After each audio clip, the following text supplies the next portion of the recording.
Hello guys, welcome to our channel. आज हम class 11th की बायोलॉजी का chapter morphology of flowering plant का लेक्चर नंबर 3 करने जा रहे हैं, जहां पर हम आज इनफ्लोरेसेंस और फ्लावर को पढ़ेंगे। हम पढ़ेंगे एक्टिनोमॉर्फिक, जाइगोमॉर्फिक और एसिमेट्रिकल फ्लावर, यहाँ तक आज हम पढ़ेंगे। लेकिन इसके पहले लेक्चर नंबर 2 के अंदर हमने क्या पढ़ा था, एक बार ही हम वो फटाफट से रिवाइज करेंगे। तो हमने वहाँ पे पढ़ा था स्टेम। तो हमने कहा था कि ऐसी कौन सी फीचर है, यानी कि स्टेम और रूट में डिफरेंस क्या होता है। तो हमने कहा था कि स्टेम जो होता है वो असेंडिंग पार्ट होता है एक्सिस का, जिसमें लीफ होते हैं, फ्लावर होते हैं, फ्रूट होते हैं, नोड होते हैं। तो वो हमारा क्या हो जाता है, वो हमारा हो जाता है स्टेम। ठीक है, स्टेम कहाँ से निकलता है, पिम्यूल से निकलता है ऑफ द जर्मिनेटिंग सीड। और स्टेम में नोड होते हैं और internode. Node is the region from where the leaf is born, और इंटरनोड जो है वो रीजन होता है बिटवीन द टू नोड। ठीक है, और जो बर्ड एक्सिस में present, axis of the leaf में प्रेजेंट होते हैं, उनको हम एक्सिलरी बर्ड कह रहे थे। और जो टिप पे प्रेजेंट होते हैं उनको अपन क्या कहते हैं, एपिकल बर्ड कहते हैं। फिर हमने कहा था कि मेन फंक्शन स्टेम का क्या होता है, स्प्रेडिंग आउट द ब्रांचेस, उसमें फूल आ जाए, उसमें फल आ जाए, ठीक है, उसमें पत्ते आ जाए, और वाटर एंड मिनरल को कंडक्ट करने का काम करता है, फोटोसिंथेसिस को भी, ये हमने देखा था। और कुछ स्टेम जो होते हैं वो अपना फंक्शन क्या करते हैं, storage of the food, support, protection and vegetative propagation, जब भी वो मॉडिफाइड होकर ये सारे काम जो है वो करते हैं। फिर हमने पढ़ी थी लीफ को। तो हमने कहा था कि लीफ जो होता है वो ग्रीन एक्सपांडेड स्ट्रक्चर होता है, जो कि नोड से निकलता है, और बर्ड रहती है उसकी एक्सिस पे एक्सिलरी बर्ड। एक्रोपेटल ऑर्डर पे जो है हमारा लीफ वो ग्रो करता है। जो हमारे पुराने लीफ होते हैं वो बेस में रहते हैं, और जो नए लीफ है वो कहाँ उगते हैं, ऊपर की तरफ उगते हैं। लीफ के हमारे 3 पार्ट होते हैं, लीफ बेस, पेटियोल और लेमिना। लीफ बेस जो होता है वो क्या करता है, कनेक्ट करता है स्टेम को लीफ को। ठीक है, स्टेम और लीफ को कनेक्ट करने का काम कौन करता है, लीफ बेस करता है। लीफ बेस जो होता है ना, मोनोकॉट के अंदर स्टेम को कवर कर लेता है पार्शली, या तो पूरा का पूरा या तो आधा, लीफ शीट बनाते हुए। और कुछ ल्यूमिनस प्लांट के अंदर क्या होता है कि लीफ बेस फूल जाता है, जिसको हम क्या कहते हैं, पल्विनस कहते हैं। ठीक है, पल्विनस कहते हैं। फिर उसके बाद हमारा आता है पेटियोल। पेटियोल जो होता है वो डंडा होता है, जो कि लीफ बेस और हमारे लेमिना को जोड़ता है, यानी कि उन दोनों के बीच में प्रेजेंट होता है। और लैमिना जो होता है वो क्या होता है, लीफ को फ्लटर करने देता है विंड में, and thereby bring the fresh air to the leaf. और लैमिना जो होता है वो ग्रीन एक्सपांडेड फोटोसिंथेटिक पार्ट होता है। लेमिना में नेटवर्क होते हैं वीन्स और वेनलेट्स के, जो कि इसकी रिजिडिटी देते हैं और साथ में ट्रांसपोर्ट का भी काम करते हैं। ये हमने देखा था। फिर हमने बोला था कि हमारे 2 लेटरल लीफ लाइक स्ट्रक्चर्स भी देखने को मिल सकते हैं, जिसे हम कहते हैं स्टिप्यूल, जो कि photosynthesis as well as protection में काम करते हैं। फिर हमने पढ़ा था वेनेशन। वेनेशन को हमने कहा था अरेंजमेंट ऑफ दी वीन्स और veinlets with in the lamina of the leaf. हमने 2 टाइप के वेनेशंस पढ़े थे, reticulate and parallel venation. Reticulate venation में जो वीन्स और वेनलेट्स थी वो एक दूसरे से कनेक्टेड थी, और नेटवर्क जैसा, जाल जैसा स्ट्रक्चर बन रहा था, जैसे कि डाइकॉट के अंदर होता है। और हमारा जो मोनोकॉट है उसके अंदर हमें क्या देखने को मिलती है, पैरेलल वेनेशन। पैरेलल वेनेशंस के अंदर वीन्स एंड वेनलेट्स कैसे रन कर रही होती है, parallel to the each other. फिर हमने देखी थी phyllotaxy, that is the arrangement of the leaf on the branch. 3 type की फाइलोटेक्सी देखी थी, अल्टरनेट, अपोजिट और वर्ल्ड। अल्टरनेट में हमने देखा था कि एक नोड से एक ही पत्ता उगता है, और वो भी इन द अल्टरनेट मैनर। ऐसा हमने किसके अंदर देखा था, हमने देखा था मस्टर्ड के अंदर, हमने देखा था ऐसा चाइना रोज के अंदर, और हमने देखा था सनफ्लावर के अंदर। अपोजिट वाला जो था वो 2 लीफ एक नोड से अराइज कर रही थी इन द अपोजिट मैनर, कैलोस्टोपी और गुआवा के अंदर देखा था। और वर्ल्ड टाइप में क्या हुआ था, मोर देन 2 लीफ जो है वो अराइज कर रही थी एक नोड से, जैसे कि हमने एल्स्टोनिया के अंदर देखा था। फिर हमने पढ़ी थी टाइप ऑफ लीफ, जिसमें हमने पढ़ा था simple leaf and compound leaf. Simple leaf को हमने क्या कहा था कि जब इंसिशन एंटायर होती है, incision does not touch the midrib, तो वो हमारी क्या होती है, सिंपल लीफ। और कंपाउंड लीफ क्या होती है, जब हमारी इंसिशन मिडरिप को टच कर जाए तो वो हमारी क्या होती है, कंपाउंड लीफ होती है। ठीक है, अब हमारी जो एक्सिस है लीफ की, वहाँ पे तो हमारे बर्ड जो है वो प्रेजेंट हो सकते हैं, लेकिन हमारा जो एक्सिस है लीफलेट का, वहाँ पर बर्ड जो है नहीं प्रेजेंट होते। कंपाउंड लीफ में भी एक होता है पिन्नेटली कंपाउंड लीफ, एक होता है palmately compound leaf. Pinnately compound leaf में ना मिडरिब में सारे लीफलेट्स प्रेजेंट होते हैं। पामेटली कंपाउंड लीफ में at the tip of the petiole सारे लीफ प्रेजेंट होते हैं। ठीक है, पिन्नेटली कंपाउंड लीफ का एग्जाम्पल था नीम, और पामेटली कंपाउंड लीफ का एग्जाम्पल था सिल्क, कॉटन। ठीक है, तो इतना हम अपने लेक्चर नंबर 2 के अंदर पढ़ चुके थे और अब यहाँ पर हम पढ़ेंगे इनफ्लोरोसेंस। ठीक है, हम इनफ्लोरोसेंस से स्टार्ट करेंगे। यहाँ पे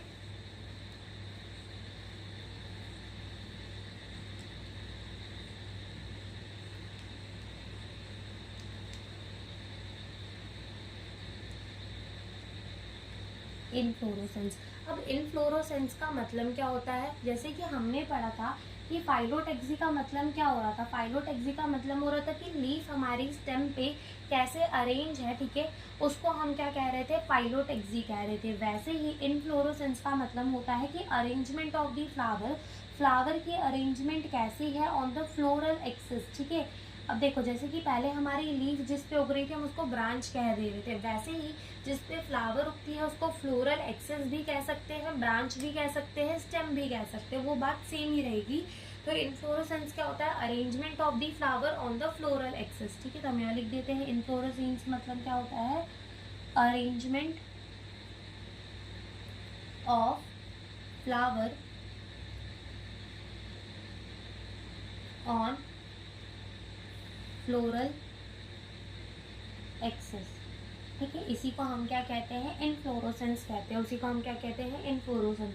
अब इनफ्लोरोसेंस पढ़ने से पहले हमारी एनसीईआरटी की कुछ 5 या 6 लाइन दी हुई हैं जो कि जल्दी समझ में नहीं आती, तो पहले तो हम उसको समझेंगे। तो देखो ये क्या कह रहे हैं कि जब भी हमारा कोई प्लांट होता है, जैसे मान लो ये हमने क्या जर्मिनेट कर दिया, सीड डाल दिया, अब ये सीड जर्मिनेट करेगा तो ये निकालेगा पिम्यूल, और ये क्या निकालेगा, एक हमारा ये निकालेगा हमारा रेडिकल, और एक हमारा क्या निकालेगा, पिम्यूल। ठीक है, पिम्यूल से क्या बन जाएगा हमारा शूट सिस्टम, और रेडिकल से हमारा क्या बन जाएगा, रूट सिस्टम। ठीक है, तो मान लो पिम्यूल से जो है वो शूट सिस्टम बन चुकी है, तो यहाँ पे कुछ सेल्स प्रेजेंट होते हैं जिसको हम कहते हैं शूट एपिकल मेरिस्टम। यानी कि ये सेल ऐसे होते हैं जो डिवाइड करके कंटिन्यूसली जो है पेड़ की हाइट, ठीक है, ट्रीज की हाइट जो है वो बढ़ाते ही रहते हैं, उनकी ग्रोथ जो होती है वो अनलिमिटेड होती है। ठीक है, और रूट के ही में ही कुछ प्रेजेंट होते हैं रूट एपिकल मेरिस्टम। तो यहाँ पे क्या प्रेजेंट होगा, यहाँ पर हमारे प्रेजेंट होंगे शूट एपिकल मेरिस्टम, यहाँ पे प्रेजेंट होगा शूट एपिकल मेरिस्टम, और यहाँ पे क्या प्रेजेंट होते हैं हमारे root apical meristem, shoot apical meristem and root apical meristem.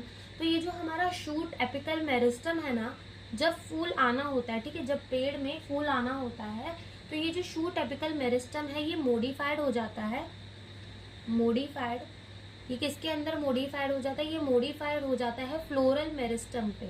ठीक है, ये किस पे मॉडिफाइड हो जाता है, फ्लोरल मेरिस्टम पे। यानी कि अब ये फूल बनाएगा, ये जो शूट एपिकल मेरिस्टम है अब ये किसमें मॉडिफाइड हो चुका है, फ्लोरल मेरिस्टम पे। यानी कि अब वहाँ के सेल्स डिवाइड कर करके क्या बनाएंगे, फ्लावर बनाएंगे।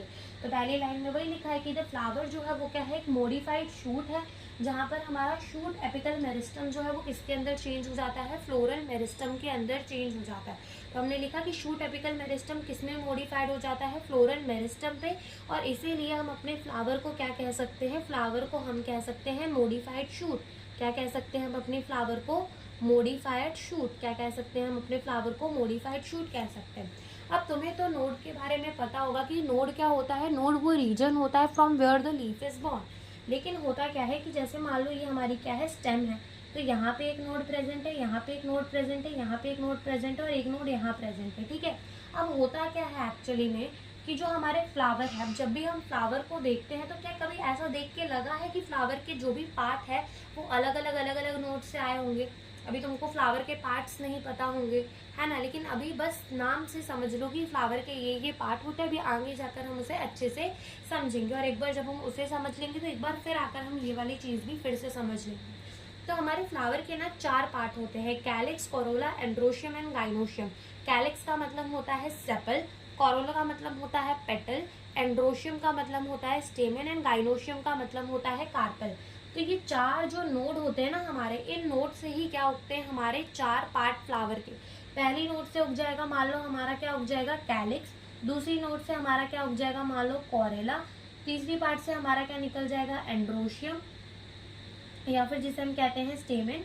और चौथी नोड से हमारा क्या निकल जाएगा, गाइनोशियम, या फिर जिसे हम कहते हैं कार्पल, कार्पल। ठीक है, तो ये 4 अलग अलग नोड से सारे पार्ट निकलते हैं फ्लावर के। अब होता क्या है कि एक्सेस तो बड़ी नहीं होती, ठीक है, ये जो डंडी है ये और तो बड़ी नहीं होती, लेकिन जो हमारे इंटरनोड है वो क्या हो जाते हैं, छोटे हो जाते हैं। इंटरनोड जो है वो क्या हो जाते हैं, छोटे हो जाते हैं। तो देखो यहाँ पे हम लिखेंगे कि इंटरनोड कंडेंस, ठीक है, इंटरनोड जो है वो क्या हो जाती है, कंडेंस हो जाती है, इंटरनोड कंडेंस, ठीक है। ये जो इंटरनोड है, इंटरनोड क्या होता है, region between the two node, तो ये कंडेंस हो जाता है। और जब ये कंडेंस हो जाते हैं ना तो ऐसा लगता है कि चारों के चारों जो है वो एक ही जगह से उगे हुए हैं, चारों की चारों जो चीजें हैं वो एक ही जगह से उगी हुई हैं। तो जैसे मान लो इंटरनोड कंडेंस हो गया और एक्सिस भी अब बड़ी नहीं होगी, ठीक है, एक्सिस जो है इंटरनोड इलोंगेट नहीं हो रहा, ठीक है, इंटरनोड और बढ़ेगा नहीं और एक्सिस जो है वो कंडेंस हो जाएगी। जैसे मान लो कि अभी अभी इंटरनोड के बीच में कितनी जगह है, इतनी इतनी जगह है, तो इंटरनोड इलोंगेट नहीं होगा और जो एक्सिस है ना वो क्या हो जाएगी, हमारी कंडेंस हो जाएगी और इंटरनोड जो है वो इलोंगेट नहीं होगा, ठीक है, इंटरनोड इलोंगेट नहीं होगा और जो एक्सिस है वो और कंडेंस हो जाएगी, यानी कि वो और पास पास आ जाएगी। तो हमें कुछ ऐसा देखने को मिलेगा, जैसे कि मान लो ये हमारा एक फूला सा पोर्शन होगा, यहाँ पे प्रेजेंट होंगे सेपल, यहाँ प्रेजेंट होंगे पेटल, यहाँ प्रेजेंट होंगे एंड्रोशियम और यहाँ प्रेजेंट होगा क्या, गाइनोशियम। तो ये चारों स्ट्रक्चर कुछ ऐसे हमें देखने को मिलेंगे और पता ही नहीं चलेगा कि अलग अलग नोड से ये सारी चीज़ें होगी हैं। एक्सिस जो है वो इतनी ज़्यादा कंडेंस हो जाती है। तो यहाँ पे भी वही लिखा हुआ है कि internode do not elongate, internode जो है वो और नहीं बढ़ते, ठीक है, एंड एक्सिस गेट कंडेंस और एक्सिस जो है वो और पास पास आती जाती है। The apex produce the different kind of the floral appendage laterally at successive node instead of leaf, leaf के जगह पर नोड से क्या उगने लगते हैं, फ्लोरल अपेंडेज, यानी कि जो फ्लावर के पार्ट है वो उगने लग जाते हैं, ठीक है। और when the shoot tip transform into the flower it always the solitary. इसका मतलब ये कह रहे हैं कि जब भी हमारी शूट की टिप, ठीक है, जब भी हमारी शूट की टिप, जैसे मान लो ये क्या है, ये शूट की टिप है, तो जब भी शूट की टिप फ्लावर बना रही होगी तो वो फ्लावर हमेशा कैसा होगा, सॉलिटरी, यानी कि वो फ्लावर हमेशा कैसा प्रेजेंट होगा, अकेला प्रेजेंट होगा। तो ये भी हम लिख देते हैं कि when shoot tip convert in flower, तो वो फ्लावर हमेशा कैसा रहेगा, सॉलिटरी, यानी कि अकेला रहेगा, ठीक है। तो ये बात समझ में आई कि फ्लावर हमारा बनता कैसे कैसे है। अब हम समझते हैं कि हमारा इनफ्लोरेसेंस यानी कि अरेंजमेंट ऑफ द फ्लावर को देखते हैं हम, ठीक है। तो we have the two type of the inflorescence, एक होती है हमारी रेसिमोस टाइप ऑफ इनफ्लोरेसेंस और एक होती है हमारी साइमोस टाइप ऑफ इनफ्लोरेसेंस। तो ये बात भी हम लिखते हैं कि एक होगी रेसिमोस टाइप ऑफ इनफ्लोरेसेंस और एक होगी साइमोस टाइप ऑफ इनफ्लोरेसेंस।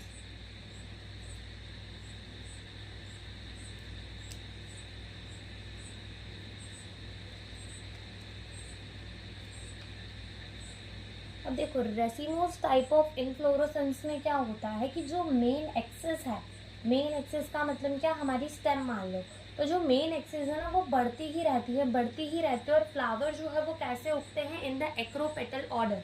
जैसे मान लो कि ये हमारी क्या है, स्टेम है, तो ये स्टेम की ग्रोथ होती ही रहेगी और फ्लावर जो है वो एक्रोपेटल ऑर्डर में, यानी कि बड़े बड़े फ्लावर जो है वो नीचे की तरफ लगे हुए होंगे, फिर उससे छोटा थोड़ा ऊपर, फिर उससे थोड़ा छोटा और ऊपर। तो फ्लावर कैसे रहेंगे, ऐसे इन द एक्रोपेटल ऑर्डर, ठीक है। और जो मेन एक्सिस है वो ग्रो करती ही रहेगी।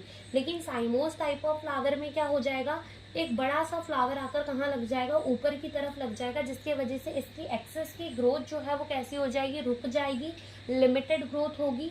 और फ्लावर जो है वो कैसे उगेंगे, इन द बेसिपेटल ऑर्डर की, मतलब बड़ा वाला जो फ्लावर है वो ऊपर उग चुका है, अब नीचे जो भी फ्लावर उगने हैं उन्हें, मतलब अगर नए फ्लावर उगने हैं तो उन्हें कहाँ उगना पड़ेगा, नीचे उगना पड़ेगा। तो नीचे जब फ्लावर उगेंगे तो वो कैसे उगेंगे, in the basipetal order. Basipetal order का मतलब होता है कि जो हमारे यंग फ्लावर होंगे वो नीचे की तरफ होंगे और जो पुराने फ्लावर होंगे वो कहाँ होंगे, ऊपर की तरफ होंगे। तो ये होता है बेसिपेटल ऑर्डर। तो ये होता है हमारा racemose and साइमोस type of inflorescence. अब नहीं समझ आ रहा हो तो तुम ऐसा मान लो कि मान लो तुम्हारे पास है ना एक बहुत बड़ा सा डब्बा है, ठीक है, मान लो ऐसे तुम्हारे पास क्या है, बहुत बड़ा सा डब्बा है। अब इसके ऊपर बोला जाए एक छोटा डब्बा रखो, तुम रख दोगे, फिर बोला जाए एक छोटा रखो, तुम रख दोगे, फिर बोला जाए एक और छोटा रखो, तुम रख दोगे, फिर बोला जाए तुम एक और छोटा रखो, रख दोगे, और छोटा रखो, रख दोगे। ऐसे करके तुम बहुत सारे रख सकते हो, हाँ, तो ऐसे ही समझो कि यहाँ पर बड़ा फ्लावर कहाँ है, नीचे, तो उसके ऊपर तुम और छोटे छोटे फ्लावर जो है वो उगा सकते हो।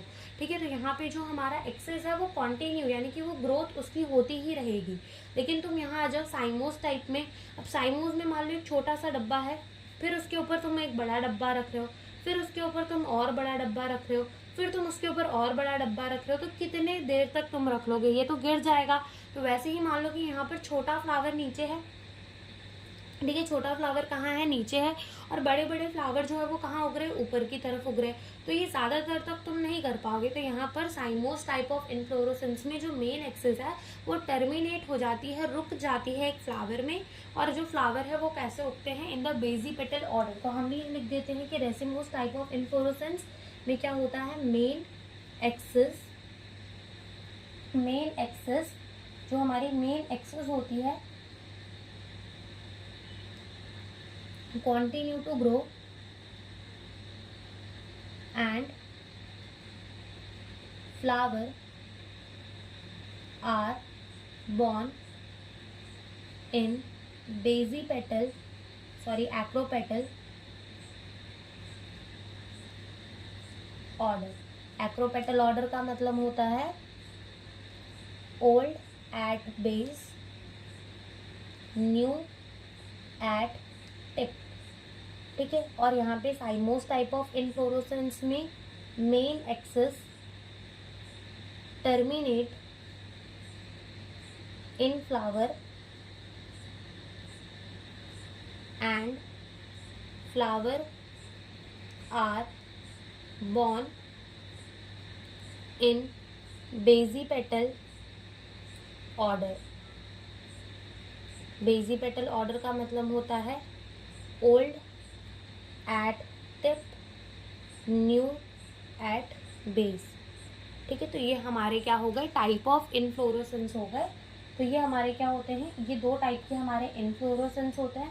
तो तुम्हारी एनसीईआरटी के अंदर जो पहला फोटो दिया हुआ है जिसके अंदर तुम्हें फ्लावर दिख रहे हैं, तो वो रेसिमोस इन्फ्लोरोसेंस दिया है। तो क्वेश्चन अगर उस फोटो को देख के पूछ लिया जाए कि बताओ कि ये एक्रोपेटल ऑर्डर है या बेजीपेटल ऑर्डर, तो रेसिमोस टाइप ऑफ इन्फ्लोरोसेंस है तो एक्रोपेटल ऑर्डर होगा। पीछे चलोगे तो एक और 5.8 में फिगर दी हुई है जिसमें हमें साइमोस इन्फ्लोरोसेंस दिखा है, तो वहां पर हमारा कौन सा ऑर्डर होगा, बेजीपेटल ऑर्डर होगा। कौन सा ऑर्डर होगा, बेजीपेटल ऑर्डर होगा। ठीक है, तो यहाँ पर हमारा ये खत्म होता है और अब हम स्टार्ट करते हैं फ्लावर को। द फ्लावर, ठीक है, अब हम क्या स्टार्ट करेंगे, फ्लावर को स्टार्ट करेंगे। तो अगर हम बात करें फ्लावर की, तो फ्लावर क्या होता है, एक प्लांट में सेक्सुअल रिप्रोडक्शन कराने की जिम्मेदारी जो है वो कौन लेके रखता है, एक फ्लावर लेके रखता है, क्योंकि फ्लावर के पास ही मेल और फीमेल पार्ट होते हैं। ठीक है, फ्लावर के पास ही जो है वो मेल और फीमेल पार्ट होते हैं, male and female floral appendage होते हैं। तो फ्लावर ही क्या करा सकता है, प्लांट के अंदर सेक्सुअल रिप्रोडक्शन। और जब प्लांट के अंदर सेक्सुअल रिप्रोडक्शन होती है तभी हमें उसके अंदर क्या देखने को मिलता है, सीड देखने को मिलता है। और जब हमें सीड देखने को मिल रहा है तो हमें इसके अंदर फ्रूट देखने को मिलेगा। जिम्नोस्पर्म्स के केस में तो ऐसा नहीं हो रहा था, खाली सीड ही बन रहे थे और सीड कैसे थे, नेकेड थे। लेकिन एंजियोस्पर्म की यहाँ हम बात कर रहे हैं तो फ्रूट देखने को मिलेगा, सीड भी देखने को मिलेगा। ठीक है, तो ये जो हम फ्रूट खा रहे हैं, इतने मजे ले रहे हैं, अगर ये फ्लावर ना होता तो क्या फ्रूट बनता, बिल्कुल नहीं बनता। ठीक है, तो हम ऐसा कहते हैं कि जो फ्लावर है वो रिप्रोडक्टिव यूनिट है एंजियोस्पर्म की, यानी कि जो रिप्रोडक्शन होती है वो किसमें होती है, फ्लावर में होती है, फ्लावर के थ्रू होती है। इसीलिए फ्लावर को क्या कह दिया जाता है, रिप्रोडक्टिव यूनिट। तो हम यहाँ पे लिख देंगे कि फ्लावर क्या है, रिप्रोडक्टिव यूनिट। फ्लावर क्या है, रिप्रोडक्टिव यूनिट है। ठीक है, and it is mean for the sexual reproduction. ठीक है, यानी कि ये क्या कराता है, sexual reproduction in the angiosperm.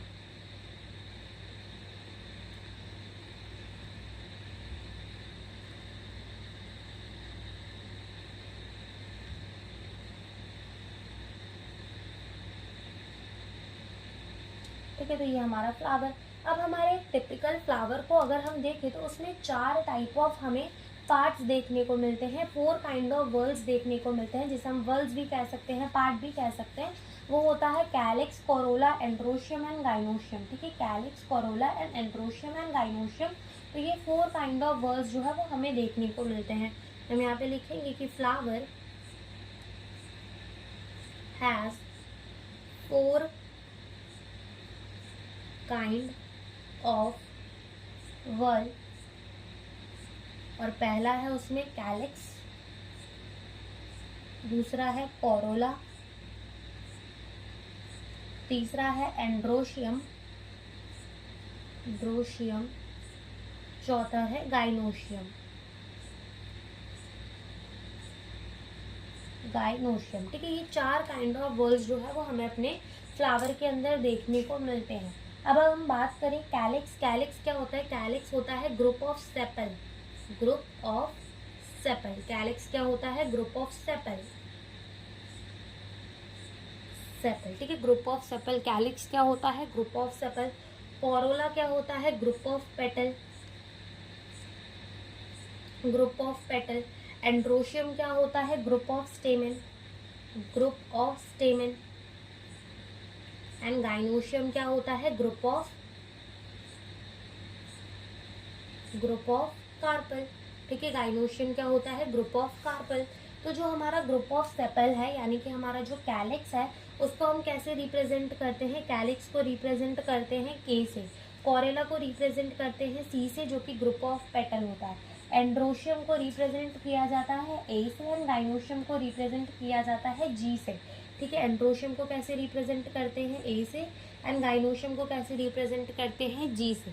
ठीक है, ये रिप्रेजेंटेशन भी इम्पॉर्टेंट है, क्योंकि आगे जाकर तुमको फैमिलीज पढ़नी पड़ेंगी जहाँ पर ये सारी चीज़ें जो है वो काम आएंगी।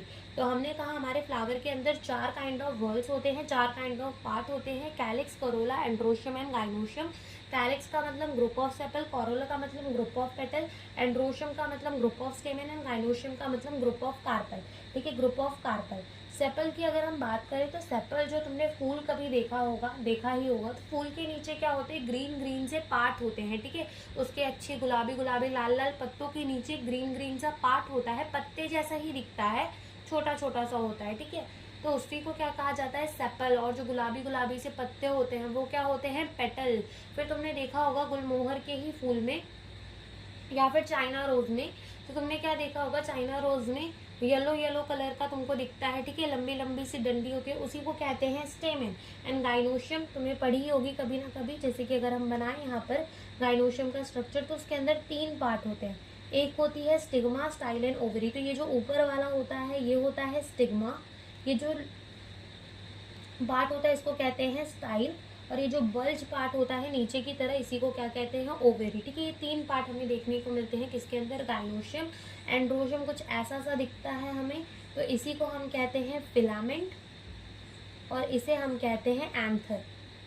ठीक है, इसे हम कहते हैं फिलामेंट, इस डंडी को, और ये जो बाइलोब स्ट्रक्चर है इसे हम क्या कहते हैं? एंथर कहते हैं। ठीक है, जो अब हम आगे पढ़ेंगे पूरा एक डायग्राम बनाते हैं फ्लावर का, फिर चीज़ों को समझने की कोशिश करते हैं हम। ठीक है, तो एक बार फ्लावर का डायग्राम बनाते हैं। ठीक है, अब तो मान लो कि ये जो है तुम्हारी क्या है? फ्लावर की डंडी। ठीक है, ये क्या है? फ्लावर की डंडी है। ठीक है, ये क्या है? फ्लावर की डंडी है। क्या है ये? फ्लावर की डंडी। दिख रही है? हाँ, दिख रही है। ठीक है, तो ये समझ लो ये क्या है? हमारी फ्लावर की डंडी है। ठीक है,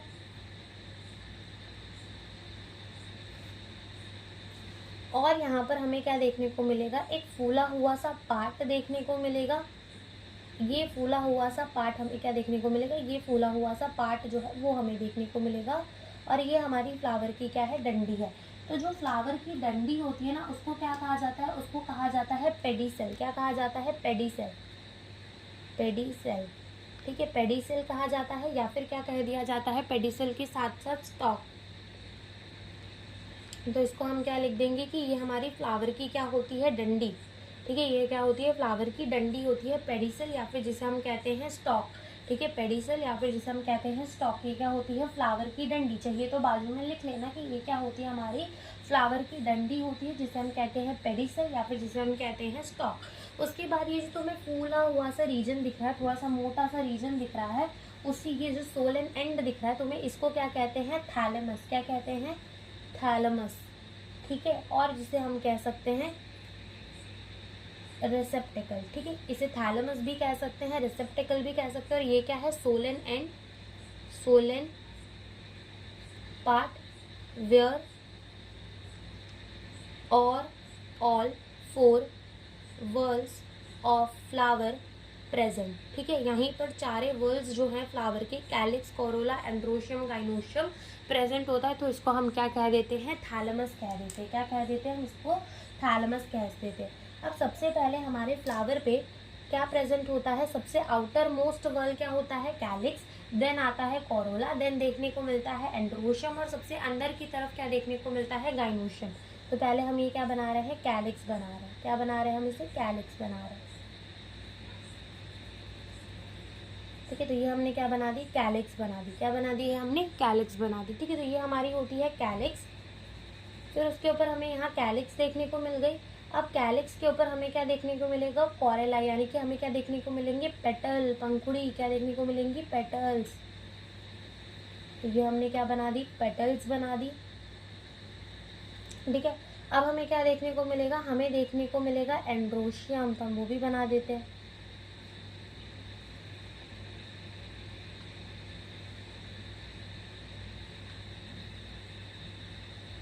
और बीच में हमें क्या देखने को मिलेगा, गाइनोशियम, यानी कि कार्पल।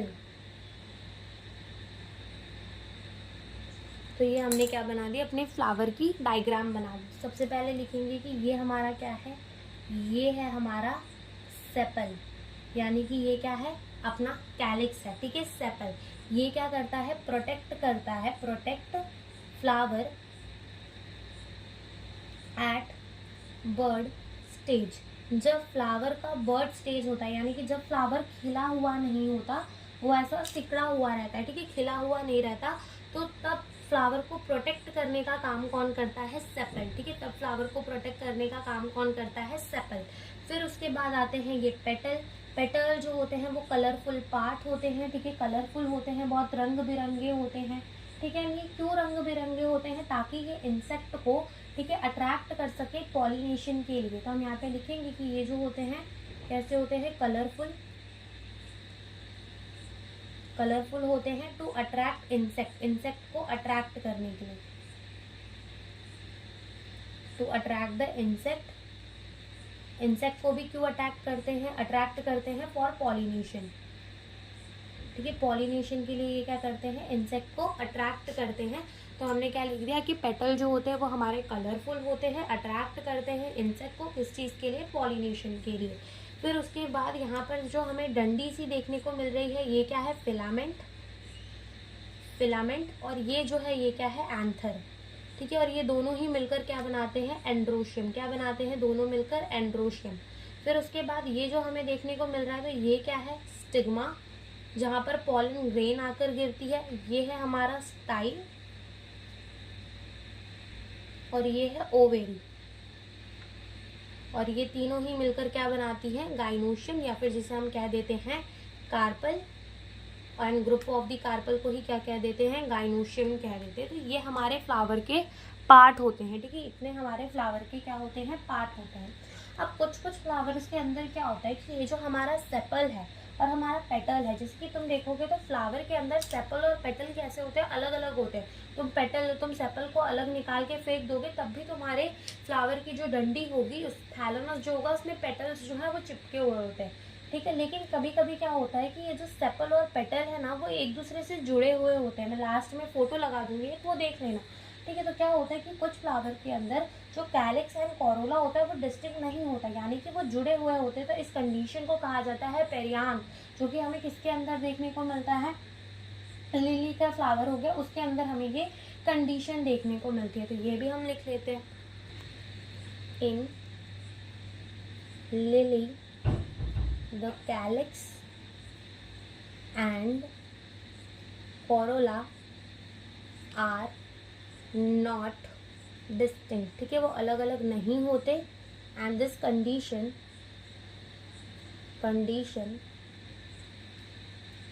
नोन एज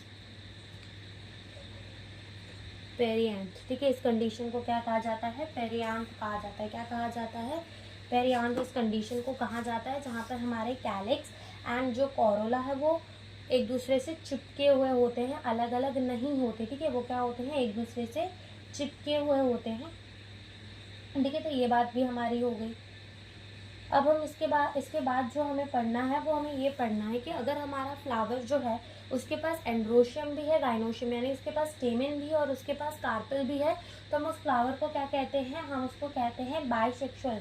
और या तो उसके पास खाली स्टेमेन है या तो उसके पास सिर्फ कार्पल है, या तो सिर्फ स्टेमेन हो या फिर सिर्फ कार्पल हो, तो उस फ्लावर को हम क्या कह देंगे, यूनिसेक्सुअल। तो ये भी हम देख लेते हैं, बाइसेक्सुअल और यूनिसेक्सुअल फ्लावर। ठीक है, तो इसका हम क्या करते हैं, फटाफट से ड्राइंग बना लेते हैं। ये हो गई फ्लावर की डंडी, ये हो गया इसका थैलमस। ठीक है, यहाँ पे क्या प्रेजेंट होंगे, इसके पेटल्स प्रेजेंट होंगे, नीचे की तरफ इसके क्या प्रेजेंट होंगे, सेपल्स प्रेजेंट होंगे। अब बाइसेक्सुअल फ्लावर कह रहे हैं कि तो यहाँ पर हमें कार्पल भी देखने को मिलेगा और स्टेमेन भी देखने को मिलेगा। ठीक है, और यूनिसेक्सुअल फ्लावर के अंदर क्या होगा, सिर्फ एक चीज़ हमें देखने को मिलेगी, तो ये भी हम बना देते हैं।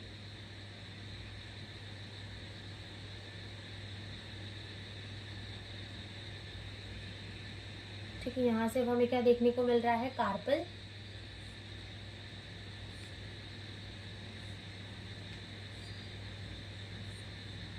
और यहाँ से हमें क्या देखने को मिल रहा है, स्टेमेन। ठीक है, सिर्फ एंड्रोशियम देखने को मिल रहा है। तो ऐसे हमारे होते हैं यूनिसेक्सुअल फ्लावर। अब हमारे फ्लावर के अंदर ना कुछ सिमेट्री होती है। जब तुमने एनिमल किंगडम पढ़े होगे या फिर जब पढ़ोगे तब तुम देखोगे तो हमारी सिमेट्री दो टाइप की होती है। एक होती है रेडियल सिमेट्री और एक होती है बायलेटरल सिमेट्री।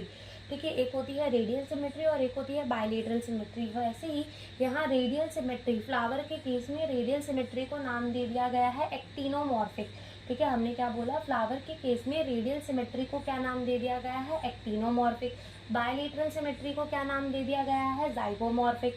ठीक है, और एक होता है हमारा एसिमेट्रिकल। ठीक है, जिसको हम कह देते हैं, वहाँ पे भी एसिमेट्रिकल, यहाँ पे भी एसिमेट्रिकल कह देते हैं। ठीक है, तो ये हम लिख लेते हैं यहाँ पर, symmetry in flower, symmetry in flower. ठीक है, सिमेट्री इन फ्लावर। तो 3 टाइप की सिमेट्री हमें यहाँ पर देखने को मिलती है। सबसे पहली आती है हमारे एक्टिनोमॉर्फिक,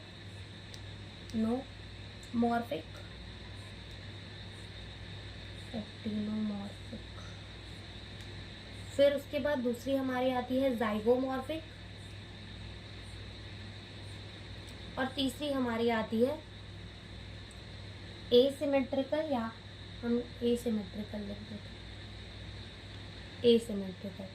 एक्टिनोमॉर्फिक को और क्या कहते हैं, radial symmetry in animal kingdom,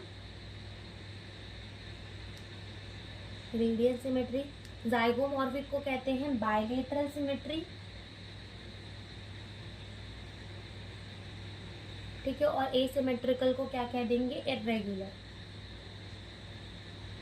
अब होता क्या है कि हमारा जो एक्टिनोमॉर्फिक होता है ना, एक्टिनोमॉर्फिक और रेडियल सिमेट्री और एक्टिनोमॉर्फिक का मतलब ये होता है ना कि जैसे मान लो कि तुमने एक फ्लावर को लिया, अब उस फ्लावर को मान लो जैसे कि ये तुम्हारा कोई फ्लावर है, तुम उसको ऊपर से देख रहे हो। ठीक है, तुम उसको कहाँ से देख रहे हो, ऊपर से देख रहे हो, ऊपर से देख रहे हो। अब तुम इस फ्लावर को कोई भी प्लेन से कट करो, चाहे सीधा सीधा सीधा सीधा सीधा सीधा ऐसे कट कर दो। ठीक है, चाहे तुम इसको सीधा कट कर दो, चाहे तुम उसको ऐसे कट कर दो, चाहे तुम उसको इस तरफ से कट कर दो, चाहे तुम उसको इस तरफ से कट कर दो, यानी कि तुम कोई से भी प्लेन से उसको कट करो, तुम्हें 2 इक्वल हाफ जो है वो मिल जाएंगे। ठीक है, तुम्हें 2 इक्वल हाफ जो है वो देखने को मिल जाएंगे। तो उसी को हम क्या कहते हैं, एक्टिनोमॉर्फिक। एक्टिनोमॉर्फिक का मतलब होता है कि कोई भी प्लेन से कट करो, ठीक है, तुम्हें 2 इक्वल हाफ जो है वो देखने को मिल जाएंगे, उसे हम क्या कह देते हैं, एक्टिनोमॉर्फिक। तो पहले हम लिखते हैं कि हमारा एक्टिनोमॉर्फिक का मतलब क्या होता है। एक्टिनोमॉर्फिक का मतलब पहले हम लिखते हैं कि उसका मतलब क्या होता है, when the flower can be cut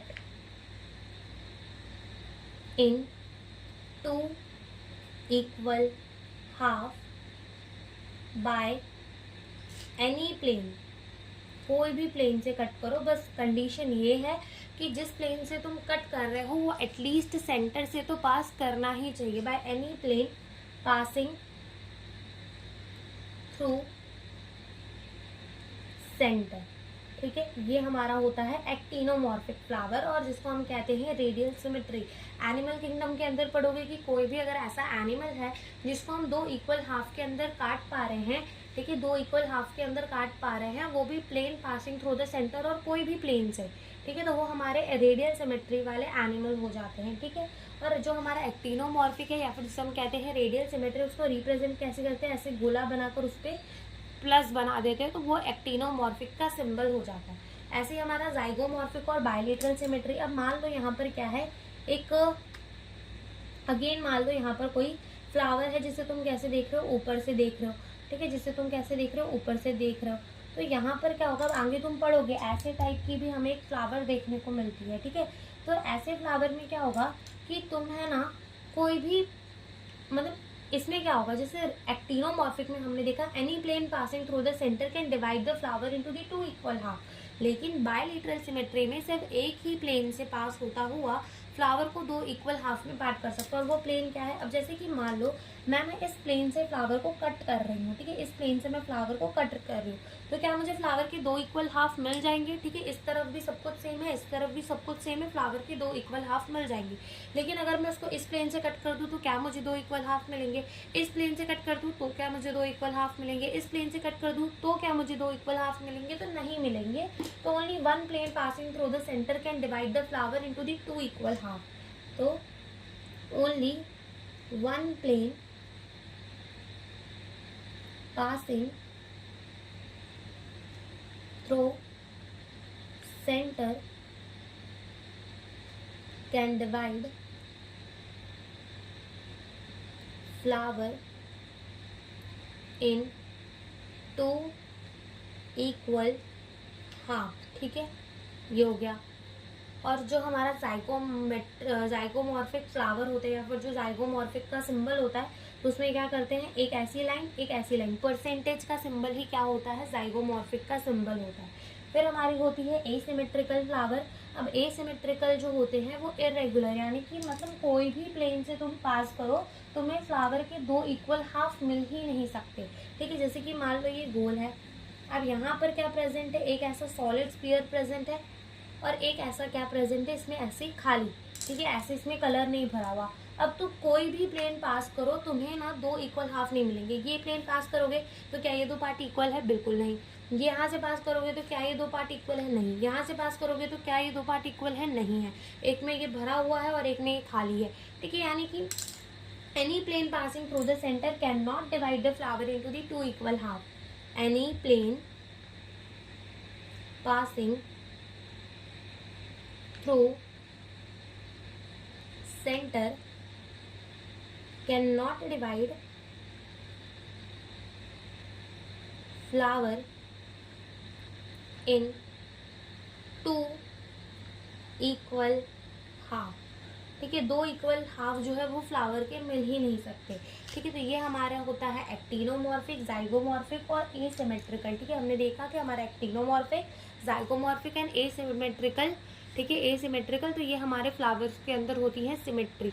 अब इनके कुछ एग्जाम्पल्स भी है, वो भी हम यहाँ लिख लेते हैं। सबसे पहले तो हमारे एसिमेट्रिकल का एक ही एग्जाम्पल है काना। ठीक है, क्या है, कैना। कैना is the example of the asymmetrical, ठीक है, एसिमेट्रिकल फ्लावर का एग्जाम्पल हो जाता है। फिर हमारा आता है जाइगोमॉर्फिक या फिर बायलेटरल सिमेट्री, तो उसके अंदर हमें क्या देखने को मिलता है, पी, गुलमोहर, बीन, केशिया। ठीक है, और एक्टिनोमॉर्फिक का क्या हो जाता है, मस्टर्ड, चिली और धतुरा। ये किसके एग्जाम्पल हो जाते हैं, हमारे एक्टिनोमॉर्फिक और रेडियल सिमेट्री के एग्जाम्पल हो जाते हैं। ठीक है, अब इसके बाद जो है वो हमारा बचता है कि हमें पोजीशन पढ़नी पड़ेगी किसकी, गाइनोशियम की with respect to the other part of the flower. तो उसके अंदर हमें तीन कंडीशन पढ़नी पड़ेगी, एक होगा हमारा हाइपोगाइनस, एक होगा पेरीगाइनस और एक होगा हमारा एपीगाइनस। ठीक है, तो ये सारी चीज़ें हमें यहाँ देखनी पड़ेंगी जो कि हम नेक्स्ट लेक्चर में पढ़ेंगे, और पार्ट्स ऑफ दी फ्लावर भी जो है हम वो नेक्स्ट लेक्चर के अंदर पढ़ेंगे। तो आज के लेक्चर में इतना ही। जब जो हमने एक बार पढ़ा हम वो फिर से क्या करेंगे, रिवाइज कर रहे थे। तो हमने कहा कि इनफ्लोरेसेंस का मतलब होता है arrangement of the flower on the floral axis. Shoot apical meristem modified होकर फ्लोरल मेरिस्टम बनाता है, इसलिए फ्लावर को हम मॉडिफाइड शूट भी कह देते हैं।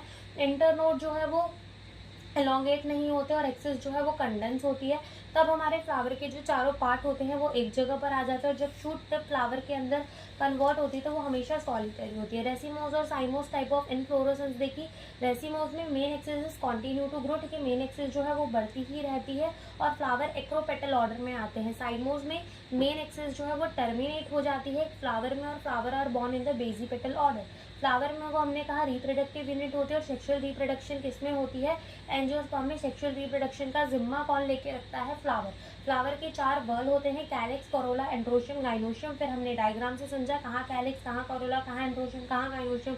फिर हमने कहा फ्लावर की डंडी को पेडिसल कह देते हैं और एक सोलन सा पोर्शन होता है जिसमें ये चारों बर्ल्स जो होते हैं वो रखे हुए होते हैं, उसको हम थैलेमस कह देते हैं। फिर हमने बायसेक्सुअल यूनिसेक्सुअल फ्लावर पढ़ा। बायसेक्सुअल जिसके अंदर दोनों ही एंड्रोशियम गाइनोशियम प्रेजेंट हो, यूनिसेक्सुअल या तो एंड्रोशियम या तो गाइनोशियम। लिली के अंदर कैलिक्स एंड कोरोला अलग अलग नहीं होते, वो जुड़े हुए होते हैं, तो हम उसको क्या कह देते हैं, पेरियांथ कह देते हैं। फिर हमने पढ़ा symmetry in flower, actinomorphic, zygomorphic, asymmetrical.